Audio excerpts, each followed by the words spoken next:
Bismillahirrahmanirrahim. Assalamualaikum warahmatullahi wabarakatuh.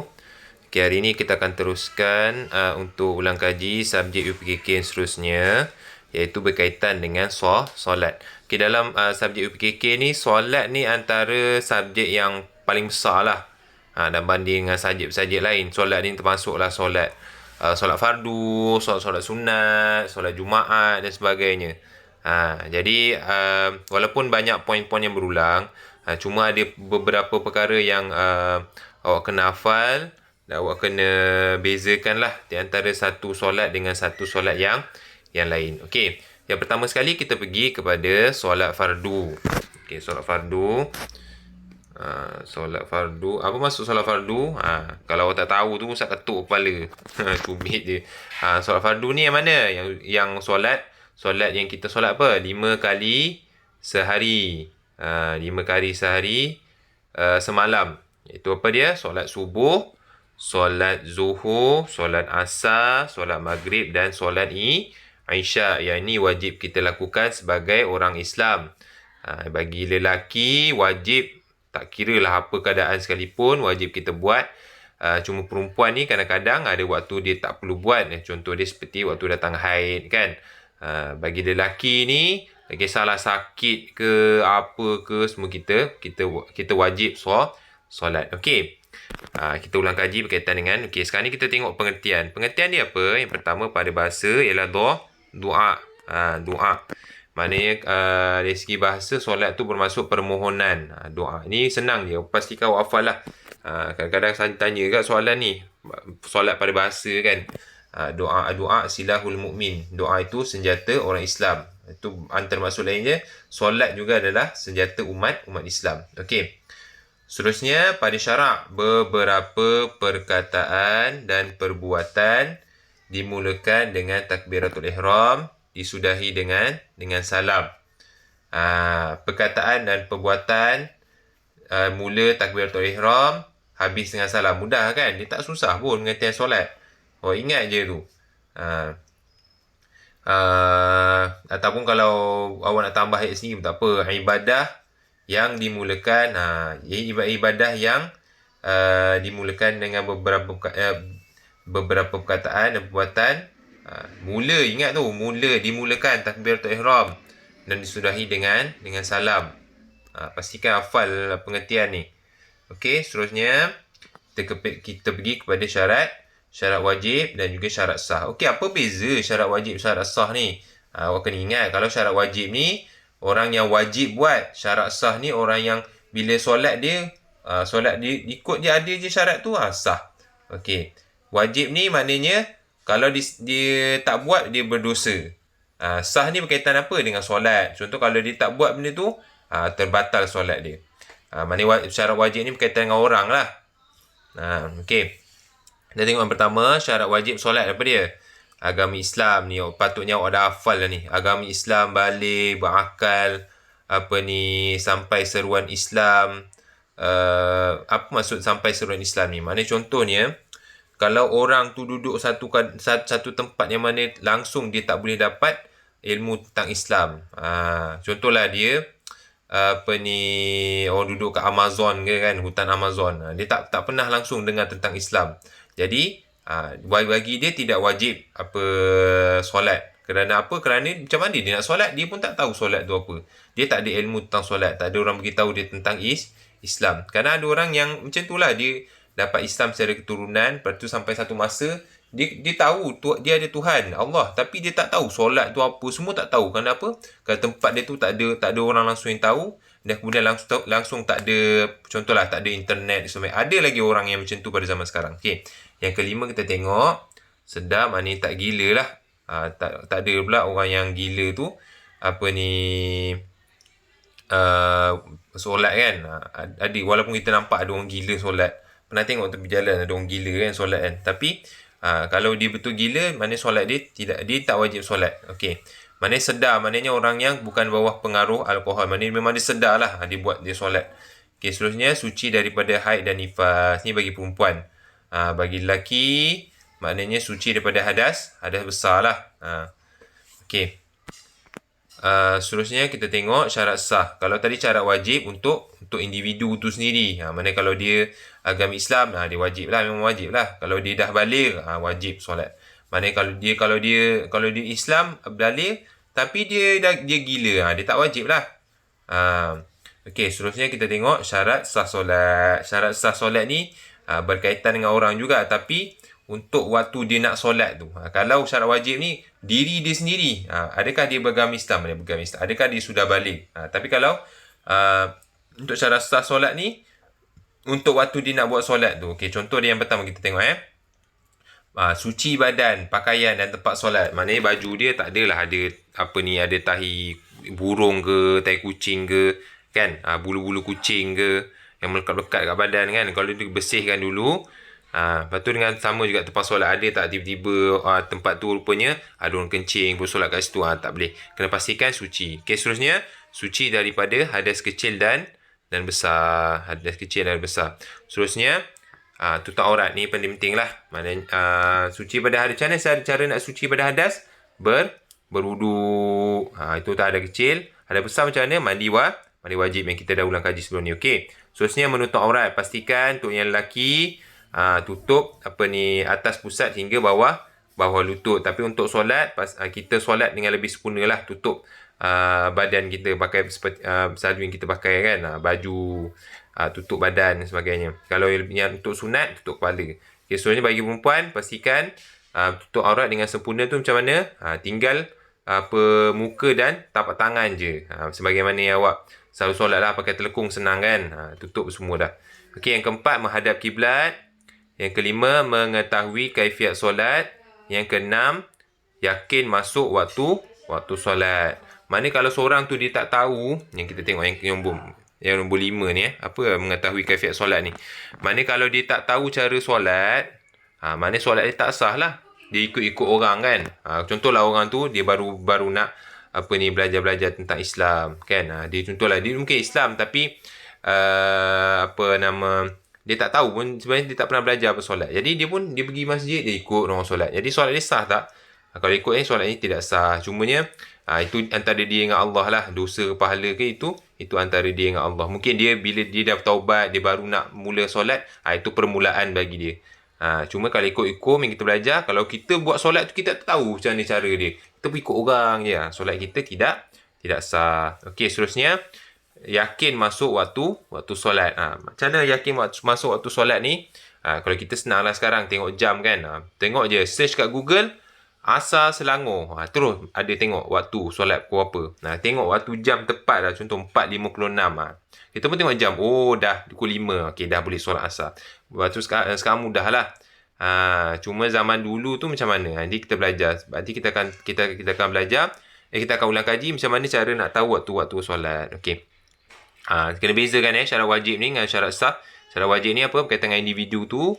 Yang syarat sah ni bila kita nak solat. Waktu nak solat tu kita tengok pakaian kita, tempat kita, waktu. Okey. Rukun solat ada berapa? Ada 13. Jangan lupa. Rukun tayammum ada berapa? Ada 5. Ingat tak? Okey. Rukun solat ada 13, terbagi kepada 3 perkara. Yang pertama qalbi, kedua fi'li, yang ketiga qauli. Pastikan hafal ni. Qalbi, fi'li, qauli. Qalbi untuk hati. Fi'li untuk perbuatan.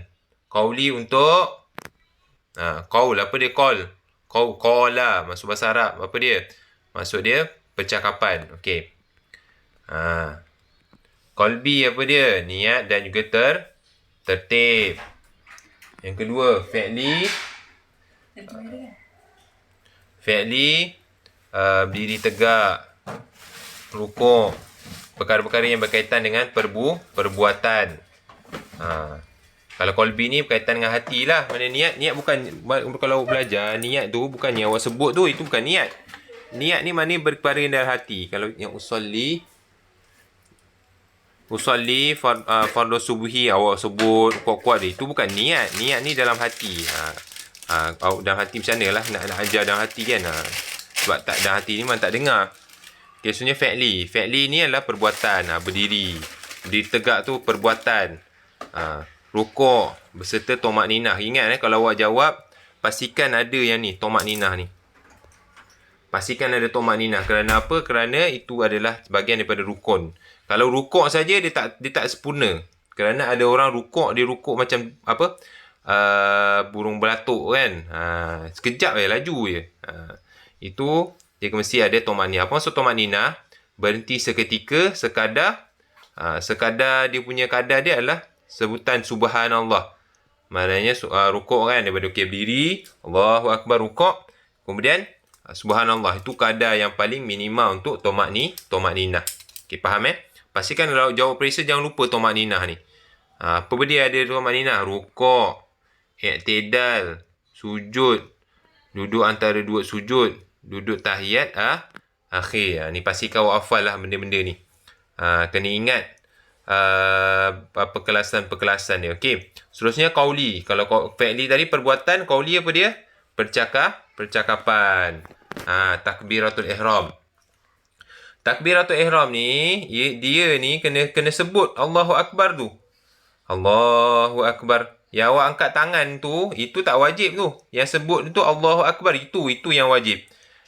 Kalau contohlah awak solat, awak tak angkat tangan ni Allah tu kan.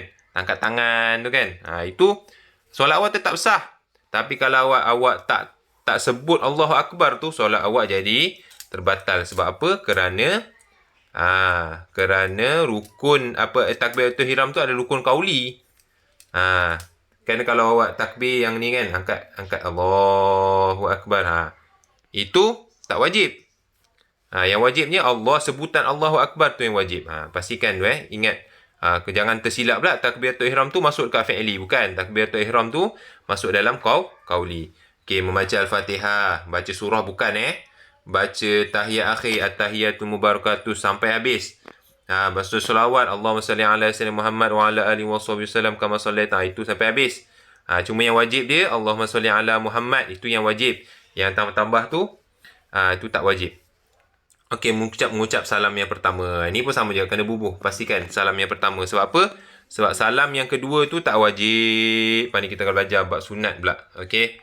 Pastikan ingat cuma tu. Kalau contoh pengkelas ni, kadang-kadang selalu tanya soalan ni, pengkelasan tu. Takut awak tersilap yang ini ni. Takbiratul ihram ni. Ni. Pastikan tertib pun buka sini dekat qalbi. Takbiratul ihram pastikan dekat qauli. Jangan termasuk ni salah fi'li.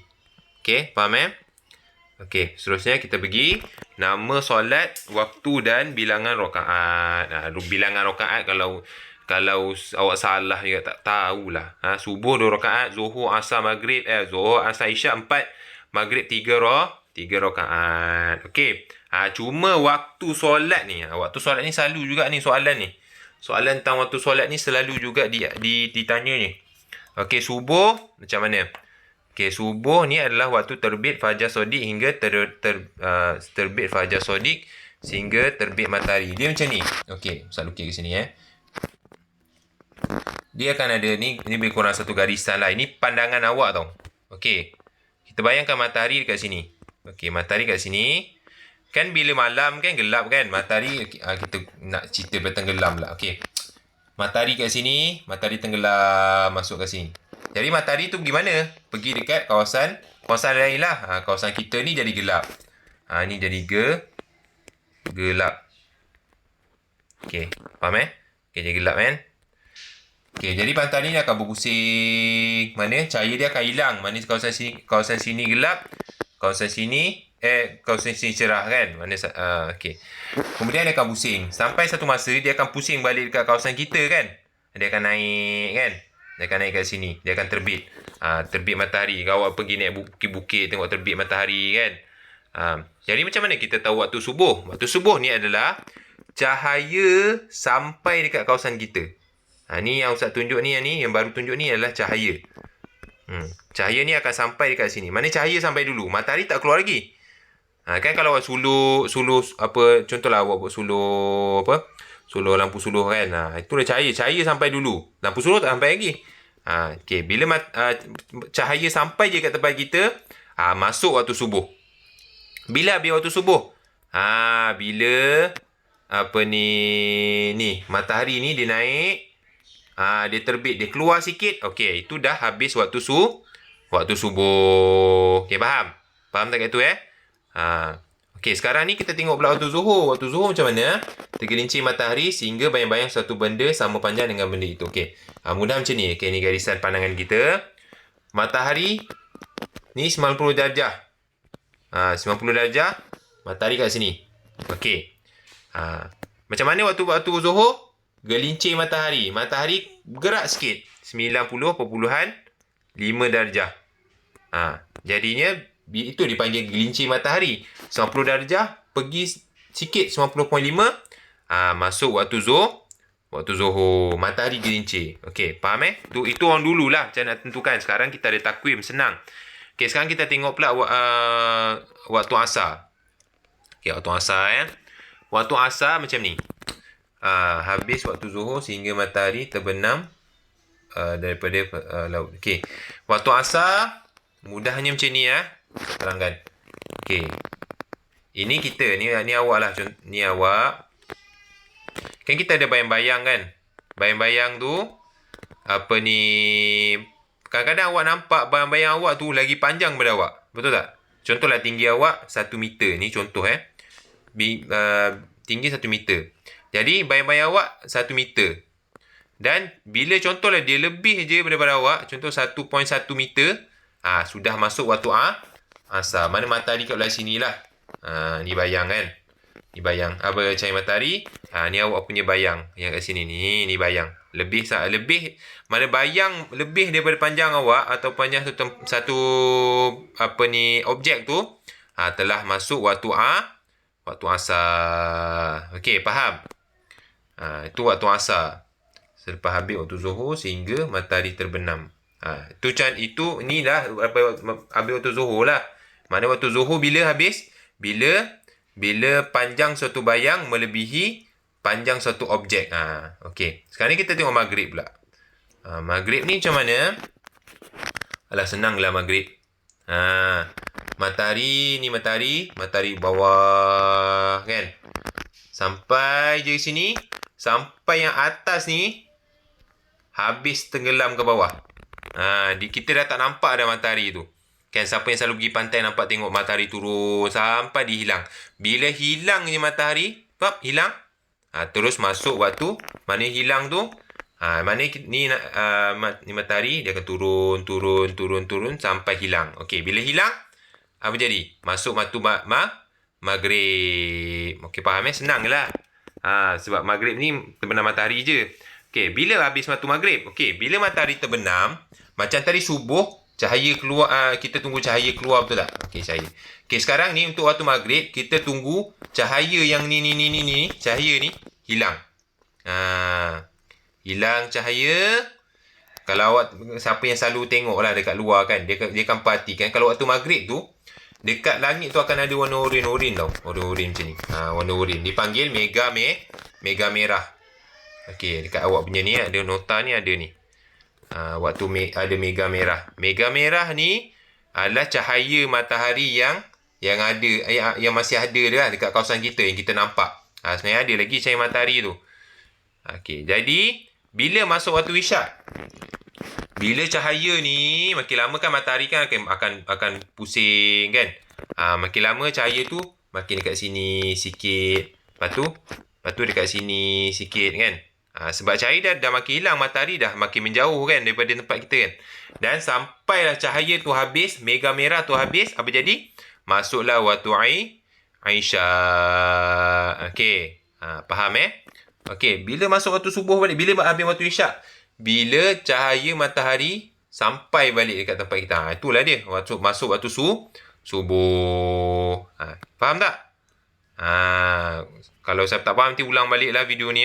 Ustaz ada lukis kat situ kan. Nanti awak tengok balik. Ataupun awak ulang je.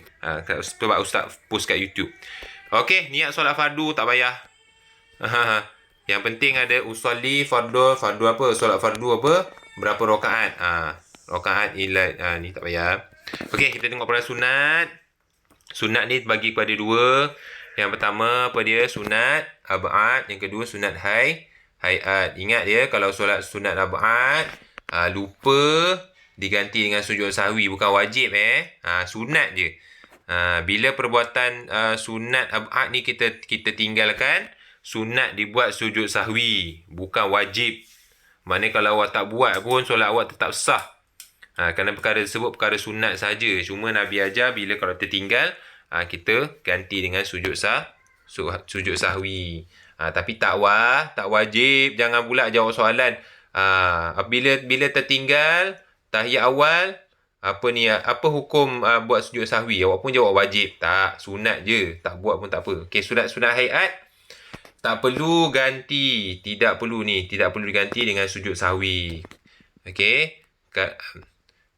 Kalau sunat abad kena ganti tak? Okey. Abad sunat diganti sujud sahwi. Hayat tidak perlu ganti sujud sahwi. Ingat ni, abad hayat. Jangan tertukar. Okey, sujud sahwi apa dia? Sujud yang dilakukan selepas tahiyat akhir, sebelum salam. Dan bacaan dia subhana man la yanamu wa la yashu. Apa hukum dia? Sunat, tak wajib. Kalau awak tinggal pun solat awak tetap sah. Bukan Ustaz kata tak buat, bukan. Ustaz cuma kata hukum dia. Cuma takut awak salah jawab lah.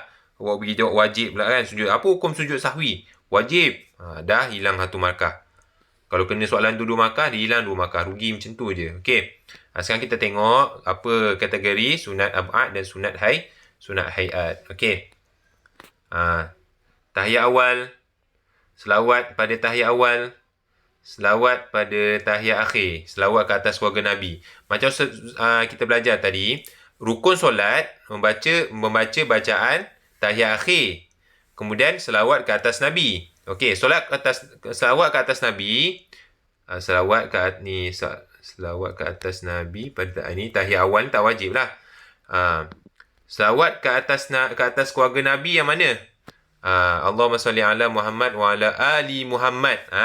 Wa ala ali Muhammad tu maksud dia Allahumma salli ala Muhammad, itu kita selawat pada Nabi. Wa ala, dan ke atas ali Muhammad. Ahli Nabi Muhammad, maknanya ahli keluarga Nabi Muhammad. Itu yang sunat ba'ad dia tu. Rugilah kan kita tak baca kan. Contohlah awak solat, awak baca at-tahiyatul mubarakatuh sampai habis. Allahumma salli ala Muhammad.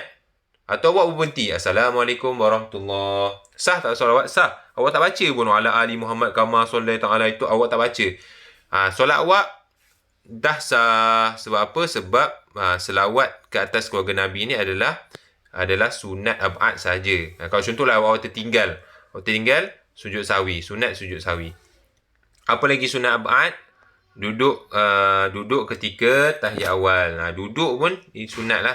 Kalau awak terus bangun, memang awak tak duduk tahiyat awal, memang tak baca lah kan. Tak baca bacaan tahiyat awal, tak baca. Okey. Ni untuk mazhab Syafi'i, kita ada membaca doa. Baca doa kunut. Kalau awak tertinggal doa kunut, lepas tu sebelum salam tu, contohlah tertinggal kan, lepas je sami Allahu liman hamidah, awak terus sujud. Mana sunat untuk kita sujud sahwi. Seterusnya, membaca selawat kan. Ni sama lah ni, kunut. Membaca selawat ke atas keluarga dan sahabat dan salam Nabi kunut. Ni dalam satu kategori doa kunut ni. Berdiri semasa berdiri membaca doa kunut. Okey. Untuk kita simpulkan, mudah je. Untuk sunat ab'ad ni apa dia? Tahiyat awal, kemudian doa kunut. Ni sunat ab'ad ni. Kemudian juga selawat ke atas keluarga Nabi. Selawat ke atas keluarga Nabi. Itu yang sunat ab'ad lah. Pastikan ingat 3 ni pengkelasan dia. Dan juga perkara-perkara yang berkaitan dengan dia lah. Perkara-perkara yang berkaitan dengan tahiyat awal, duduk sebagainya. Dan juga perkara-perkara yang berkaitan dengan tahiyat doa kunut. Itu termasuk sunat ab'ad. Maknanya kalau awak tertinggal benda tu, disunatkan untuk sujud sahwi. Okey, sebenarnya sunat hayat. Sunat hayat ni banyak lah. Okey, kita tengok pertama macam Ustaz yang ajar tadi, mengangkat dua tangan ketika takbiratul ihram. Ini sunat bukan yang wajibnya mana? Allahu akbar, sebutan Allahu akbar yang wajib. Angkat tangan tak wajib. Tapi rugilah kan, kita tekan angkat tangan dapat pahala. Sebab tu buat Allahu akbar.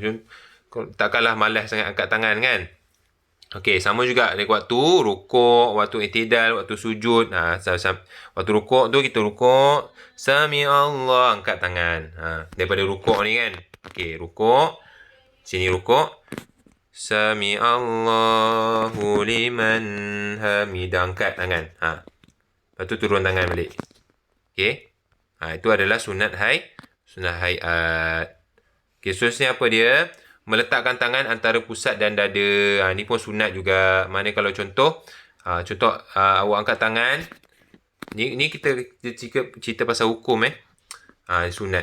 Contoh awak macam ni kan, tangan awak ke bawah. Bismillahirrahmanirrahim. Solat awak tetap sah, solat awak tak batal. Tapi rugilah tak dapat pahala sunat kan. Sedangkan pahala sunat ni besar. Okey, seterusnya membaca doa iftitah. Allahu Akbar kabira walhamdulillahi katsira wa subhanallahi bukratan wa asila wajjahtu sampai habis. Itu doa iftitah. Itu kalau awak tertinggal, tak perlu sujud sahwi. Seterusnya membaca auzubillahi minasyaitonirrajim. Ni pun sunat, tak perlu. Membaca amin setelah membaca al-Fatihah. Ni pun sunat. Contohlah awak solat sekali dengan imam solat Jumaat kan. Lepas tu orang lain amin, amin. Awak tak amin. Perlu tak sujud sahwi? Tak perlu. Lepas tu yang seterusnya membaca surah selepas surah Fatihah. Ni pun kalau awak tertinggal, tak perlu sujud sahwi. Okay, seterusnya kita tengok yang ketujuh. Baca bacaan nyaring pada melafazkan takbiratul intiqaliyah. Takbir ketika berpindah rukun fi'li. Maknanya daripada rukuk, daripada contohlah dah habis qul huwallahu ahad, Allahu samad, lam yalid walam yulad walam yakul lahu kufuwan ahad. Allahu akbar. Sebutan itu tidak wajib. Walaupun tak wajib tapi rugilah awak tak buat kan. Kita kepikir itulah, rugilah sebut Allahu akbar kan. Daripada keadaan berdiri, awak nak rukuk, Allahu akbar. Kalau awak tak sebut perkataan Allahu akbar tu, solat awak tetap sah. Okey. Membaca tasbih pada rukuk dan sujud yang subhana rabbiyal a'la wa azimi wa bihamdi untuk rukuk, subhana rabbiyal a'la wa bihamdi itu untuk sujud. Yang ni. Itu pun sunat. Maknanya kalau awak tak baca pun solat awak tak batal. Tapi sebagaimana Ustaz sebut, rugi kalau kita tak buatlah benda tu kan. Okey. Mana okey, sekarang pilih mana awak nak hafal kan. Cari yang pendek je. Yang mudah, yang Ustaz rasa mudah, awak ambil ni je lah. Membaca doa iftitah, membaca auzubillahi minasyaitonirrajim, membaca amin. Membaca surah tambah lagi. Kan? 4 ni cukup ni. Awak hafal 4 ni, insya-Allah boleh dapat full mark dah soalan ni kan. Yang lain tu awak baca-baca lah. Janganlah awak tak ni kok ada tanya soalan. Okey. Kita tengok perkara yang membatalkan solat ni pun penting juga. Perkara yang membatalkan solat. Yang pertama berubah niat. Macam mana berubah niat? Contohlah awak tengah solat Zuhur, tiba-tiba aku solat Asar lah. Boleh tak macam tu? Ataupun tengah solat Zuhur, tiba-tiba aku tak nak lah solat. Batal awak punya solat. Kerana apa? Sebab waktu kita solat tu, niat kita memang kita kena niat solat yang kita nak solat tu lah. Yang kedua, terbuka aurat. Terbuka aurat ni perbahasan dia panjang lah. Cuma solat tiba-tiba kain terlucut. Kalau awak cepat-cepat tarik, tak batal. Kalau tiba awak biar je kan. Contoh lelaki solat pakai kain pelikat, terbiar nampak lutut kan. Jadi solat batal. Tapi kalau cepat-cepat, contohlah tiba angin lalu. Ini kalau tak sengaja tak apa. Kalau contoh angin lalu tiba terangkat kita punya telekung kan, awak tutup balik. Itu tak terbatal solat. Tapi kalau awak sengaja buka telekung, betul awak teruskan solat. Batal lah solat tu. Okey. Yang ketiga, berpaling dada dari arah kiblat. Ni yang ketiga, berpaling dada dari arah kiblat. Contohlah tiba-tiba kalau tak sengaja, cepat-cepat paling, itu tak batal lagi solat. Tapi contoh tertolak ke kan. Tapi kalau sengaja, tiba-tiba nampak ada kereta cantik lalu tengah solat, tiba-tiba nampak adik buka cerita kartun, awak pun pandang TV, awak alih sikit awak punya dada kan. Batal solat sengaja. Okey, seterusnya berhadas, mana tiba-tiba terkentut ataupun tiba terkencing. Itu adalah batal lah solat tu. Yang seterusnya, melakukan gerak kasar 3 kali berturut-turut. Ini macam mana Ustaz nak tunjuk? Ini awak tahulah kan. Dulu awak pernah belajar. Gerak-gerak, garu banyak-banyak kan. Main-main dengan kawan, batal solat. Okey, seterusnya, terkena najis yang tidak dimaafkan pada pakaian atau badan. Contohlah, tiba-tiba awak tengah solat, adik awak datang ke awak, dia pergi kencing. Batal solat. Batal solat, awak kena bersihkan najis tu, tukar pakaian ke apa, bersihkan tempat solat, baru boleh solat balik. Okey, seterusnya, berkata-kata atau bercakap dengan sengaja. Tengah solat, tiba mak tanya, apa ni Ali, nak makan nasi tak? Ni mak dah masak ni. Kejap mak, Ali tengah solat. Batal solat. Berkata-kata dengan sengaja. Kalau tak sengaja, tak sengaja, boleh tak? Kalau tak sengaja, contoh apa? Tiba-tiba ada benda jatuh kan. Jatuh, contohlah awak letak barang kat atas ni, awak solat bawah tu. Tiba-tiba benda jatuh. Aduh, tak sengaja. Itu kalau ikut macam mana? Nantilah. Okey, yang ke-8, makan atau minum dengan sengaja. Maknanya awak pergi letak makanan dalam mulut awak, lepas tu awak pun solat, lepas tu awak mau kunyah kan. Boleh batal lah solat. Okey, menambah rukun fi'li. Menambah rukun fi'li ni macam mana? Awak buat perbuatan apa ni sama je macam ni, macam apa 3 kali pergerakan. Awak main tambah pula. Ataupun menambah rukun fi'li macam ni, awak sujud 3 kali. Allahu Akbar, dah pun duduk tahiyat awal, duduk antara dua sujud, Allahu Akbar, sujud kedua, Allahu Akbar, duduk antara dua sujud lagi, awak lupa. Boleh batal solat. Okey, mendahului imam melebihi 2 rukun fi'li. Ni kalau contoh awak solat, awak sengaja mendahului imam. Imam baru rukuk, awak dah sujud dah, batal solat awak. Kalau awak buat sengaja. Okey, seterusnya, ketawa berdehem sehingga mengeluarkan suara. Ni samalah tadi macam berkata-kata. Hilang akal. Tiba tengah solat, tiba-tiba jadi gila. Pun sama juga. Tiba-tiba waktu solat, awak kata saya nak keluar daripada Islam. Contoh itu pun sama. Membatalkan solat. Okey. Ini awak kena hafalah sikit lah. Carilah mana yang mudah awak ingat. Nanti awak boleh jawab untuk solat. Okey. Kita dah habis untuk tajuk apa. Allah, hilang lagi. Sekejap. Okey, kita dah habis untuk tajuk apa ni, solat fardu. Seterusnya kita pergi kepada tajuk solat Jumaat.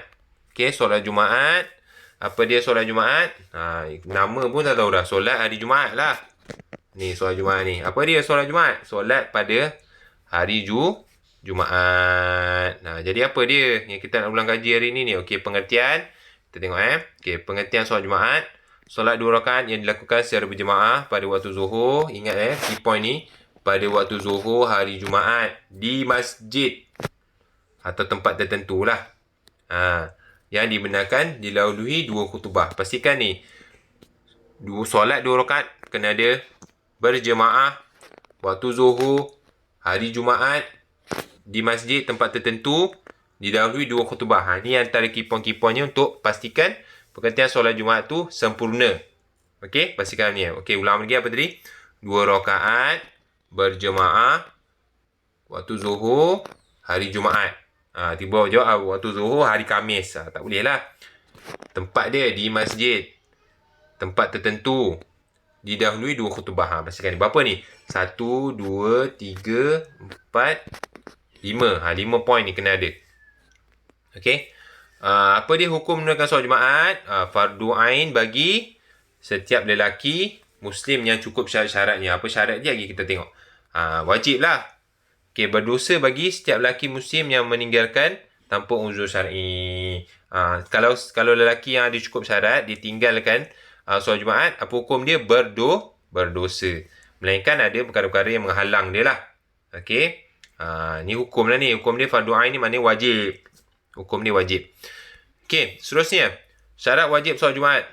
Ni tadi. Maknanya siapa yang kalau tinggalkan solat Jumaat ni, dia berdosa. Yang pertama, Islam lelaki. Bukan maknanya perempuan tak wajib Tapi perempuan boleh solat Jumaat tak? Boleh, tak masalah. Kalau perempuan pergi solat Jumaat, dia tetap solat 2 rakaat. Dia tak ada tiba-tiba balik rumah kena solat 4 rakaat. Tapi yang wajib lelaki. Okey.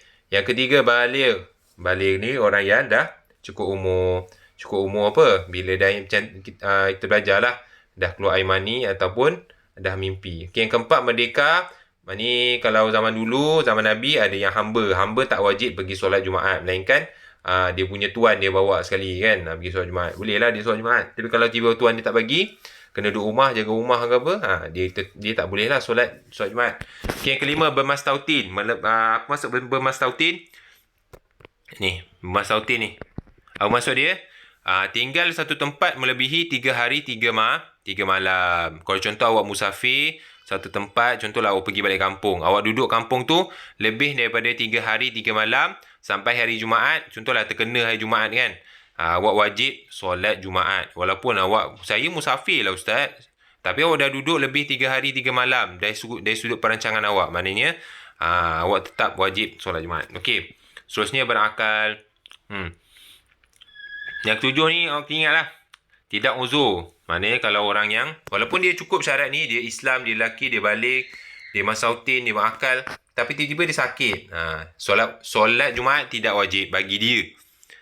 Okey, faham Solat Jumaat tidak wajib bagi dia dan ketika itu saja. Bukan maksud dia tak wajib solat Jumaat, dia tak wajib solat Zuhur dia wajib solat Zuhur. Dia tak wajib solat Jumaat. Maknanya dia solat kat rumah je lah. Okey, faham Dan juga ada syarat lain iaitu hujan lah. Kalau contohlah hujan terlalu lebat, kita sekarang ada kereta. Sekarang tak ada alasan lah. Contohlah orang tu dia tak ada kereta, tak ada motor, yang ada yang dia ada basikal je. Ataupun tak ada langsung basikal, pergi masjid jalan kaki. Masjid pula 3 kilometer. Contohlah, tiba-tiba hujan. Jadi macam mana? Jadi bagi dia orang yang lain, hukum dia lain-lain. Bagi dia yang tak ada kereta, maknanya pergi solat Jumaat tu adalah tidak wajib bagi dia. Okey, faham Okey, seterusnya kita tengok syarat sah solat Jumaat. Okey, yang pertama dilakukan secara berjemaah. Mesti buat jemaah. Tak boleh buat seorang-seorang. Okey, hari ni nak buat solat Jumaat dekat rumah lah, buat seorang-seorang. Boleh tak? Tak boleh. Okey. Wajib berniat imam atau makmum. Maknanya kalau imam usolli fardu Jumaah rakaat ini imaman. Kalau yang makmum usolli fardul Jumaah rakaat ini makmuman. Wajib. Sebut imaman atau makmuman itu wajib. Kita tengok yang kedua, ditunaikan dalam waktu zuhur. Mesti selepas khutbah lah. Itu yang penting. Bilangan 40 orang lelaki termasuk imam yang cukup syarat-syaratnya. Ini menurut mazhab Syafi'i 40 orang. Seterusnya diadakan di tempat yang ditetapkan. Contohlah tiba-tiba Sarawak tu tak pernah buat solat Jumaat. Lepas tu nak buat solat Jumaat. Boleh tak? Tak boleh. Sebab apa? Sebab solat Jumaat ni mesti tempat tu ditetapkan. Kerajaan ke, pihak JAIS ke yang tetapkan. Okey, surau ni kita dah mula untuk jadikan surau Jumaat. Boleh buat solat Jumaat di sini. Barulah kita boleh buat solat Jumaat. Okey, seterusnya nombor 5, didahului dengan 2 khutbah. Wajib. Kalau tak buat khutbah ni, solat Jumaat tu tidak sah. Okey. Okey, seterusnya solat Jumaat. Khutbah Jumaat. Okey. Dah habiskan tadi. Okey. Khutbah Jumaat. Apa maksud khutbah Jumaat? Ni awak kena baca sendiri, nak kena hafal Kalau ada soalan pastikan awak dapat jawab. Ucapan yang wajib disampaikan sebelum solat Jumaat. Mengandungi puji-pujian kepada Allah dan selawat ke atas Nabi, nasihat dan pengajaran kepada jemaah. Ini poin penting. Ucapan yang wajib sebelum solat Jumaat. Puji-pujian kepada Allah, selawat kepada Nabi, nasihat dan pengajaran kepada jemaah. Okey. Seterusnya, pastikan hafal pengertian ni. Awak kena hafal sendiri. Yang kedua, rukun 2 khutbah. Rukun dia apa dia? Bila khutbah ni dia ada rukun dia. Macam rukun solat kan. Ada berdiri tegak, ada takbiratul ihram. Kalau khutbah ni pun ada rukun dia. Kalau awak tak buat rukun ni, khutbah tu jadi terbatal. Okey, apa dia? Yang pertama, kita ambil poin-poin dia. Puji Allah. Selawat. Wasiat untuk takwa kepada Allah. Takutkan Allah. Berwasiat, takutkan Allah. Ittaqullah. Membaca ayat Al-Quran, membaca doa. Ni awak kena ingat key point ni. 1, 2, 3, 4, 5. 5 key point ni untuk nanti yang selebih-lebihnya tu awak boleh ni lah, kembangkanlah memuji Allah dengan menyebut Alhamdulillah, berselawat ke atas Nabi SAW. Tapi kalau awak tak ingat key point ni, awak tak dapat jawab lah kan. Ingat apa tadi? Puji Allah, selawat, wasiat, takutkan Allah, baca ayat Al-Quran, membaca doa orang untuk orang mukmin. 5 point ni pastikan awak hafal. Kalau tak ingat, nanti ulang balik video ni. Okey. Seterusnya, lafaz niat solat Jumaat. Kalau solat Zuhur, usolli fardhu zuhri kan. Kalau solat Jumaat, usolli fardhul Jumaah. Jumaati. Berapa rakaat? 2 rakaat. Rakaataini makmuman lillahi ta'ala. Ingat Ustaz sebut tadi, kalau imaman dengan makmuman ni adalah sebutan yang wajib. Kenapa? Sebab syarat wajib, syarat sah solat Jumaat dilakukan secara berjemaah. Jadi kalau awak tak niat makmum, maknanya awak tak niat berjemaah lah. Kan? Pastikan ni makmuman ni kena wajib ni. Rakaat ni makmuman. Ini wajib kita sebut. Takut ada yang terlupa sebut kan. Okey, hikmah solat Jumaat. Apa dia hikmah dia? Memuliakan hari Jumaat, mengeratkan persaudaraan, mengambil pengajaran daripada khutbah, berlatih umat Islam hidup secara bermasyarakat. Ni pastikan awak hafal lah beberapa kan. Antara poin utama dia, muliakan hari Jumaat. Lepas tu, eratkan silaturahim. Biasalah tu jawapan tu. Okey. Yep, okey.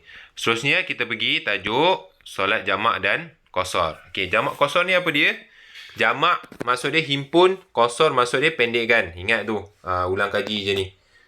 Jamak, qasar. Jamak ni himpunkan 2 solat. Qasar ni kita pendekkan. Okey, sekarang ni kita tengok pengertian yang penuh. Erti solat jamak dan qasar. Okey, apa dia maksud dia? Menghimpunkan 2 solat fardu dalam satu waktu serta memendekkan solat fardu daripada 4 rakaat kepada 2 rakaat. Ini adalah yang telah gabungkan lah. Okey, kalau solat jamak, apa dia? Jamak ni maksud dia menghimpunkan 2 solat fardu. Ini jamak. Pengertian jamak yang ini. Menghimpun 2 solat fardu dalam satu waktu. Ini pengertian jamak. Buruk sikit dah. Jamak. Kalau qasar yang mana? Memendekkan solat fardu daripada 4 rakaat kepada 2 rakaat. Yang ini pengertian untuk qasar. Jangan terbalik-balik Jangan tersilap pula. Okey. Niat ni Ustaz nak suruh awak kena hafal lah. Kalau orang tanya ke, dia tanya dalam soalan bertulis ke, awak nak tulis balik tu kan. Kalau jamak takdim, maksud jamak takdim, ingat dulu awak belajar jamak takdim ni, maknanya kita solat macam turutan solat yang biasa. Kita masuk waktu Zuhur, kita solat Zuhur dulu, lepas tu solat Asar. Kita masuk waktu Maghrib, kita solat Maghrib dulu, kita solat Isyak. Solatnya jamak takhir apa dia? Jamak takhir ialah kita sampai tu waktu nak solat tu, kita waktu yang terakhir. Contoh dia waktu kita sampai kampung waktu Asar kan. Jadi kita solat Asar dulu, lepas tu baru kita solat Zuhur. Kalau sampai waktu Isyak, kita solat Isyak dulu, kemudian baru kita solat Maghrib. Kalau jamak takdim macam biasalah. Cuma kita solat waktu Asar tu kita masukkan dalam waktu Zuhur. Kita solat waktu Isyak, kita masukkan ke dalam waktu Maghrib. Kalau takhir, kita masukkan waktu Zuhur, kita solat dalam waktu Asar. Tapi jangan awak tersilap pula. Jamak takhir, awak pergi solat Zuhur dulu. Salah. Walaupun jamak takhir, kita kena solat waktu solat yang ketika itu, waktu solat Asar. Kemudian barulah kita solat Zuhur. Yang ni, pastikan awak hafal lah. Awak akan tengok sendirilah. Ayat mana dah ni? Mana tadi? Sekejap. Soalan kenderaan. Bukan. Ni. Okey. Niat solat jamak dan qasar. Ni kena hafal lah. Ustaz tak perlu nak ulang lah. Pastikan awak hafal. Niat tu. Okey. Syarat-syarat sah solat jamak dan qasar. Apa dia? Syarat sah dia. Yang pertama adalah musafir bertujuan baik. Ini penting ni. Mana kita pergi tu buat apa? Pergi kampung, nak melawat apa saudara mara. Lebih dua marhalah ni yang kedua ni. Pergi balik kampung 50 km. Boleh tak jamak qasar? Tak boleh. Pergi kampung mestilah lebih daripada 89 kilometer. Contohlah rumah awak dengan kampung tu 80 km. Ayah awak kata kita pusing jauh-jauh sikit lah. Pusing taman ke apa, tak boleh. Tak boleh macam tu. Melainkan kalau contohlah ayah awak ikut jalan yang lain. Jalan lain lebih 89 km. Boleh, baru boleh. Contohlah kalau ikut highway, jarak dia berapa? Jarak dia 80 km. Tapi kalau ikut jalan kampung, jarak dia 90 km. Boleh lah. Jamak qasar kan. Waktu dalam perjalanan. Okey. Seterusnya, berniat qasar dan jamak ketika takbiratul ihram. Maknanya waktu takbir tu pastikan awak berniat sekali. Awak nak buat qasarkan solat tu dan awak nak jamakkan solat tu. Okey, yang seterusnya nombor 4, kekal dalam keadaan musafir sehingga selesai solat kedua. Contohlah awak nak pergi balik kampung. Tiba-tiba dah sampai R&R tu, tiba call nenek. Kita nak balik kampung ni, nak buat surprise, nak datang nenek. Tiba nenek kata, nenek pergi bercuti lah Langkawi. Lepas tu, tak boleh lah balik kampung kan. Awak kenalah patah balik rumah sebab dah tak ada orang ke kampung. Jadi, macam mana? Solat tu terbatal lah. Jamak qasar awak dah tak boleh teruskan. Awak kena solat seperti biasa. Okey. Solat Zuhur dan Asar, Isyak bagi solat qasar. Maknanya, ni solat 4 rakaat yang boleh dikosarkan lah. Okay, seterusnya, tidak mengikut imam sembahyang tamam. Sempurna bagi solat qasar. Okay, contoh, awak datang masjid. Lepas tu awak nak solat qasar. Tiba-tiba awak tengok, ada orang jemaah lah. Awak solat 2 rakaat, dia solat 4 rakaat. Boleh tak? Tak boleh. Kalau contoh awak nak solat jamak saja, tapi dalam masa sama, awak kekalkan 4 rakaat. Awak solat Zuhur 4 rakaat, awak solat Asar 4 rakaat. Boleh tak ikut solat imam tamam? Boleh, tak masalah. Tapi kalau nak qasar saja tak boleh. Kalau kita nak mengqasarkan solat, maknanya kita nak solat Zuhur 2 rakaat, Asar 2 rakaat, kita tak boleh solat bersama imam yang solat sempurna 4 rakaat. Tapi kalau imam tu solat qasar, jamak qasar juga, boleh tak? Boleh, tak ada masalah. Kalau awak nak jamak tapi awak solat dengan imam tu tak jamak, boleh tak? Boleh, masalah. Awak solat maghrib kan, datang masjid orang tengah solat maghrib, awak nak solat jamak ni, jadi awak pun ikut solat maghrib sama-sama. Bila habis je solat maghrib, awak bangun, awak solat isyak. Boleh tak macam tu? Boleh, tak ada masalah. Sebab bilangan rakaat maghrib dengan imam dengan kita sama. Tapi yang tak boleh macam mana, awak nak solat Zuhur 2 rakaat, tiba nampak orang tengah solat, awak solat 4 rakaat, awak pun Allahu Akbar ikut sama-sama. Imam dah habis 2 rakaat, dia pun bangun untuk sambung rakaat ketiga, awak bagi salam. Tak boleh macam tu Okey. Mengetahui keharusan ni maknanya cara solat jamak qasar. Awak tak pernah belajar solat jamak qasar ni, awak buat je ikut orang. Maknanya tak sah awak punya solat jamak qasar. Kenapa dia kena ke atas? Okey. Seterusnya, kita pergi kepada mana tadi? Perkara yang membatalkan solat jamak dan qasar. Okey, apa dia perkara yang membatalkan solat jamak dan qasar? Apabila sampai ke tempat asal, mana tempat kita tinggal lah, kita dah pergi kampung, kita balik rumah kita, kita dah tak boleh dah solat jamak qasar. Ni yang poin pertama ni. Okey, seterusnya, sampai ke tempat yang dituju, berniat tetap di situ 4 hari atau lebih. Mana melebihi 3 hari 3 malam. Mana dalam perjalanan tu kita boleh jamak qasar. Bila sampai je kat kampung, dah tak boleh dah. Okey, tujuan maksiat. Pergi buat apa? Nak pergi balik kampung, nak curi ke apa kan. Pergi tu nak pergi jual dadah. Tak boleh. Walaupun awak alim mana pun, awak rasa nak solat kan. Tapi solat jamak qasar awak tu tak sah. Kenapa? Tujuan perjalanan tu adalah tujuan maksiat. Okey. Jarak terlalu lama antara 2 solat. Maknanya contoh dia macam mana? Yang keempat ni. Maknanya awak solat Zuhur. Lepas tu awak pun pergi makan dulu. Awak dah ni jamak ni. Aku nak jamak solat Zuhur dengan solat Asar. makan dulu. Dah habis solat zuhur, nantilah pergi tandas dulu, makan. Lepas tu bila 30 minit, sampai balik, okey, jamak solat asar. Boleh tak macam tu? Tak boleh. Dia mesti berurutan. Contohlah, solat zuhur, dah habis solat zuhur, Assalamualaikum warahmatullahi Assalamualaikum warahmatullahi. Zikir sikit ke? Subhanallah. 2-3 minit. Lepas tu bangun solat asar. Macam tu dibenarkan. Okey, faham Okey. Habis bab apa ni, solat jamak qasar. Okey, itu je. Okey, untuk yang tajuk seterusnya ni kita akan ulang kaji pada kelas yang seterusnya. Okey. Itu saja. Assalamualaikum warahmatullahi wabarakatuh.